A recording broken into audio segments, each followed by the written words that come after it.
কোটা সংস্কার আন্দোলনকে ঘিরে সহিংসতার নেতিবাচক প্রভাব পড়েছে মৌলভীবাজারের পর্যটন খাতে।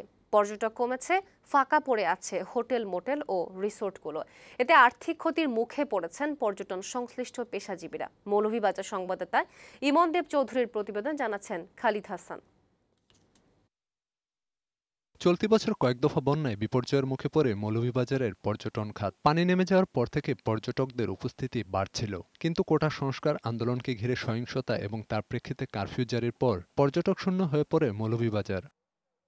জেলার হোটেল, মোটেল ও রিসোর্টগুলো ফাঁকা পড়ে আছে। বাধ্য হয়ে কর্মীদের ছুটিতে পাঠিয়েছে অনেক পর্যটন কেন্দ্রিক প্রতিষ্ঠান। যেমন 10 জন কর্মচারী আছে, তাদেরকে রাখা হয়েছে গেস্টকে এন্টারটেইন করার জন্য, তাদেরকে লুক আফটার করার জন্য, কিন্তু একটা গেস্টও নাই, কিন্তু তাদের বেতন আমাকে ঠিকই দিতে হচ্ছে। আমাদের অনেক উস্কান হয়েছে। পর্যটক না থাকায় বিপাকে পড়েছে খাত সংশ্লিষ্টরা। বড় লোকসানের আশঙ্কা করছেন তারা।